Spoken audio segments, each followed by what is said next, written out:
Praise the lord. మన ప్రభును మన రక్షకుడైన యేసుక్రీస్తు వారి ఉన్నతమైన నామంలో మీ అందరికీ మా హృదయపూర్వక వందనములు. ఈ యొక్క ఆదరణ వాక్యము మీకు దీవెనకరంగా ఉందని నమ్ముతున్నాము.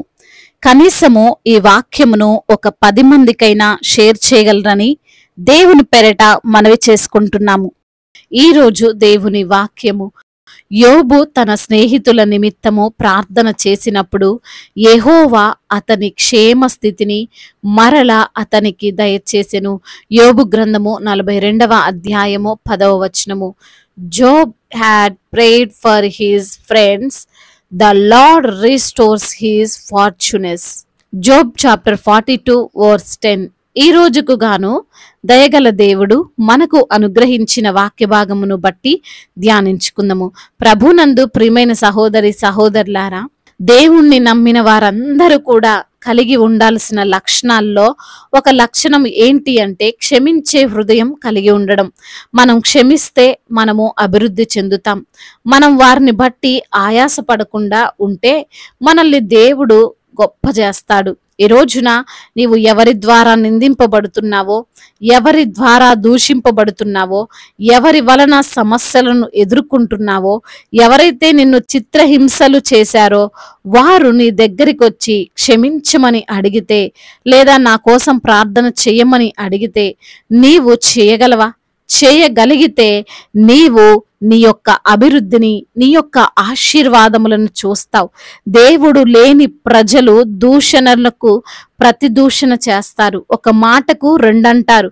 నేనెందుకు తగ్గాలి అని ఆలోచిస్తారు. ఎలాగైనా ప్రతీకారం తీర్చుకోవాలని, ఎలాగైనా వారిని ఏదో ఒకటి చేయాలని పగతోనే జీవిస్తుంటారు.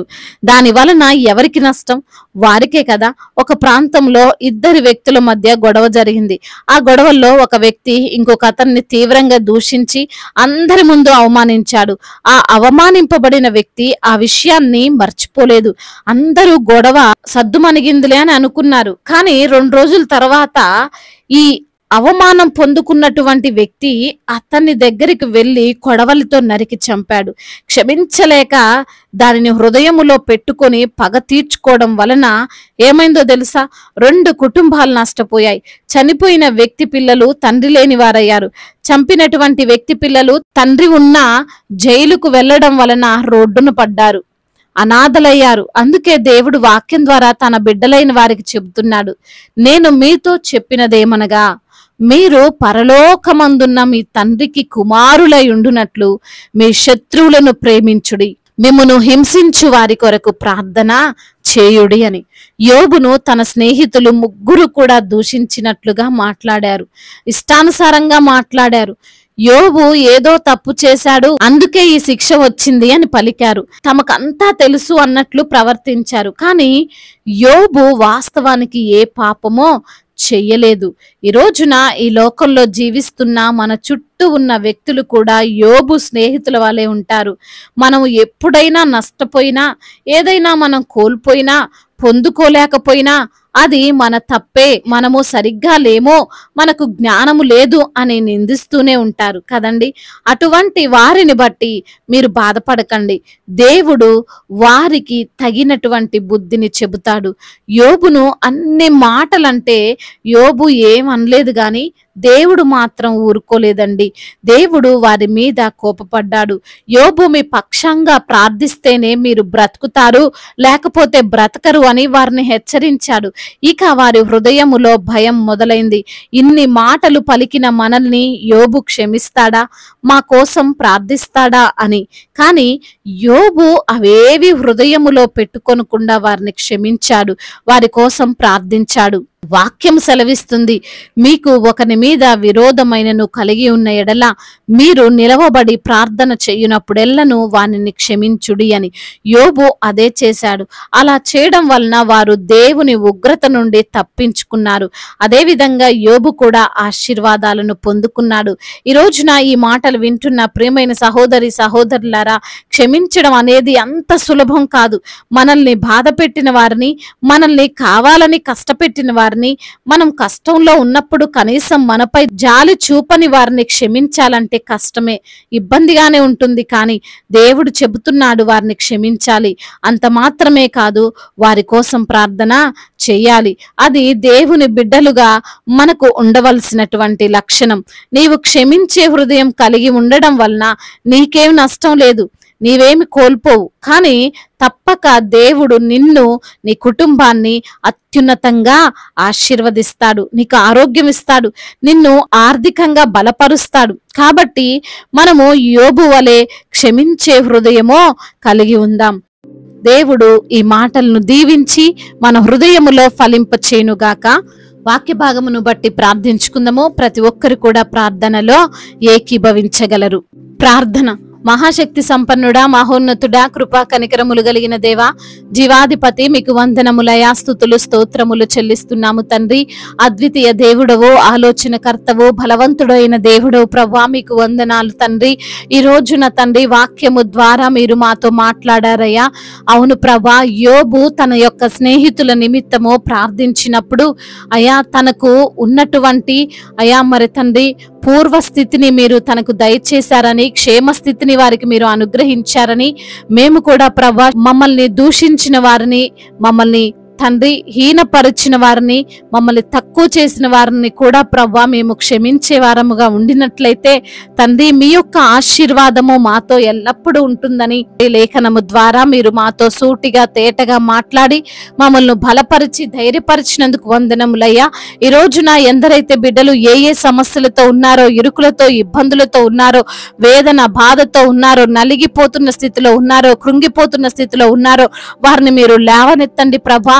అయా అనారోగ్యముతో బాధపడుతున్న ప్రతి బిడ్డకు సంపూర్ణ స్వస్థతను దయచేయండి ప్రభా. అరికాలు మొదలుకొని నడిరెత్తిన వరకు ప్రభా మీ యొక్క అమూల్యమైనటువంటి రక్తములో అయా మరి తండ్రి బిడ్డలను మీరు ప్రోక్షించి సంపూర్ణ ఆరోగ్యము వారికి అనుగ్రహించండి. బలహీనులను మీరు బలపరచమని వేడుకుంటున్నామయ్యా. మరణకరమైనటువంటి రోగముతో మరి హాస్పిటల్లో పడి ఉన్నటువంటి వారిని తండ్రి మీరు లేవనెత్తండి. మరణాన్ని జీవముగా మార్చమని బ్రతిమిలాడుకుంటున్నాం తండ్రి. కృప చూపించండి అయ్యా. ఆర్థికంగా ప్రభా ఎందరైతే బిడ్డలు బాధపడుతున్నారో ప్రభా వారికి ఉన్న ఆర్థిక సమస్యలను కొట్టివేయండి అయ్యా. అప్పుల భారాల నుండి విడుదల దయచేయండి. అప్పు తీసుకునే వ్యక్తులుగా కాదు కానీ అప్పు ఇచ్చే వ్యక్తులుగా వారిని మీరు ఆశీర్వదించమని వేడుకుంటున్నాము తండ్రి. అదే విధంగా నా ప్రభువా ఎందరైతే బిడ్డలు ఉద్యోగము లేక బాధపడుతున్నారో వారికి మంచి ఉద్యోగాన్ని మీరు దయచేయమని బ్రతిమిలాడుకుంటున్నాం ప్రభువా. అదే విధంగా ట్రాన్స్ఫర్ నిమిత్తము ప్రభా, అదే విధంగా నా ప్రభా ప్రమోషన్స్ నిమిత్తము మీ సన్నిధిలో మొరపెడుతున్న వారి మొరను మీరు ఆలకించమని వేడుకుంటున్నాము. అదే విధంగా తండ్రి గర్భఫలము లేని బిడ్డల కొరకు ప్రార్థిస్తుండగా తండ్రి వారికి గర్భఫలాన్ని దయచేయండి. అద్భుతమైన కార్యము, ఆశ్చర్యమైన కార్యము బిడ్డల పట్ల మీరు జరిగించండి అయా. గర్భిణీ స్త్రీలను మీరు దీవించండి. తల్లి బిడ్డలకు క్షేమాన్ని దయచేయండి. డెలివరీ సమయంలో ప్రభా మీరే వారికి తోడుగా ఉండండి. మీ యొక్క బలాన్ని దయచేయండి. మీ శక్తిని వారికి అనుగ్రహించండి దేవా. ఇప్పుడే పుట్టిన చంటి బిడ్డలను తండ్రి మీరు జ్ఞాపకం చేసుకోండి. మంచి ఆరోగ్యము వారికి మీరు అనుగ్రహించండి. క్షేమాన్ని వారికి అనుగ్రహించండి తండ్రి. అదే విధంగా బిజినెస్ చేస్తున్న వారిని దీవించండి. చేతి పని చేసుకున్న వారిని ఆశీర్వదించండి అయా. మరి తండ్రి అయా ఎటువంటి నష్టాలు వారికి రాకుండా ప్రభా మీ యొక్క కృప చేత వారిని జ్ఞాపకం చేసుకొని నష్టాన్ని లాభకరంగా మార్చమని వేడుకుంటున్నాం ప్రభా. అదే విధంగా నా తండ్రి ఎందరైతే బిడ్డలు ఈ రోజున నా ప్రభా అనాథలుగా, అభాగ్యులుగా, ఒంటరిగా జీవిస్తున్నారు వారిని మీరు బలపరచండి అయ్యా. విధవరాళ్ల పక్షముగా న్యాయము తీర్చే దేవుడవు తండ్రి అయ్యా. వారి తరపున మీరుండండి ప్రభా. వారికి ఉన్న అవసరతలు మీరు తీర్చండి తండ్రి. అదే విధంగా మా భారతదేశమును దీవించండి. ఎటువంటి అల్లర్లు, గొడవలు, యుద్ధాలు ఏవి లేనటువంటి దేశముగా, సమాధాన దేశముగా మా భారతదేశాన్ని నిలవబెట్టండి. అధికారులందరికీ తోడుగా ఉండండి. ప్రయాణాలలో ఉన్నారో వారి ప్రయాణం అంతటినీ సుఖముగా, సౌఖ్యముగా జరుగునట్లుగా కృప చూపించండి. సువార్థికులను బలపరచండి అయ్యా. మిషనరీస్ ని మీరు దీవించండి ప్రభా. వారికి తండ్రి ఎటువంటి ప్రమాదములు జరగకుండా మీ యొక్క కాపుదల్లో భద్రపరచండి ప్రభా. మీ సువార్తను తండ్రి విరివిగా ప్రకటించడానికి కృపను అనుగ్రహించండి ప్రభా. అదే విధంగా దైవ సేవకులందరినీ దీవించండి. సంఘ కాపురులకు మీరు తోడుగా ఉండండి ప్రభా. సంఘాన్ని విస్తరింపచేయండి. అనేక ఆత్మలు ప్రభా సంఘములో చేర్చబడులాగున సహాయము దయచేయండి అయ్యా. అదే విధంగా ఇతర దేశాల్లో ఉంటున్న ప్రతి బిడ్డకు మీరు తోడై ఉండండి. ఒంటరిగా ఉంటుండగా తండ్రి మీ యొక్క సన్నిధిని వారితో మీతో ఉంచండి, భయాందోళన తీసివేయండి అయ్యా. ఎటువంటి బెదురు వారికి లేకుండా ప్రభా వారికి శక్తిని, బలాన్ని దయచే, సంపూర్ణ ఆరోగ్యాన్ని వారికి దయచేయమని బ్రతిమిలాడుకుంటూ, ఇంకా ప్రభా అయ్యా చెప్పుకోలేనటువంటి బాధతో, విరిగి నలిగిన హృదయముతో ఎందరైతే బిడ్డలు మీ సన్నిధిలో మొరపెడుతున్నారో వారి మొరను మీరు ఆలకించి సమాధానమును అనుగ్రహించమని మానాథుడు, సర్వశక్తిమంతుడు, సజీవుడు, బలవంతుడైన యేసుక్రీస్తు వారి ఉన్నతమైన నామంలో ఈ ప్రార్థనను అడిగి వేడుకొని పొందుకొని ఉన్నాము మా ప్రియ పరలోకపు తండ్రి, ఆమేన్. ఈ రోజు పెళ్లి రోజు మరియు పుట్టినరోజు జరుపుకున్న వారందరినీ దేవుడు దీవించి సకల మేలులతో, సకల ఆశీర్వాదములతో, కృపాక్షేమములతో, శాంతి సమాధానముతో దేవుడు మిమ్మల్ని నింపునుగాక. మీ యొక్క ప్రార్థన అవసరతలను మాకు తెలియజేయగలరు. మీ కొరకు మేము తప్పక ప్రార్థిస్తాము. మొదటిసారిగా మన యొక్క ఆదరణ వాక్యం చూస్తున్నట్లయితే తప్పకుండా సబ్స్క్రైబ్ చేసుకోగలరు. ఈ వాక్యం మీకు ఆశీర్వాదకరంగా ఉండినట్లయితే అనేకులకు కూడా ఈ వాక్యాన్ని పంపి మీరు కూడా దేవుని యొక్క రాజ్య సువార్తలో పాలుభాగస్తులు కావాలని దేవుని పేరిట మనవి చేసుకుంటున్నాను. My God bless you all. దేవుడు మిమ్మల్ని దీవించి బలపరిచి స్థిరపరచునుగాక.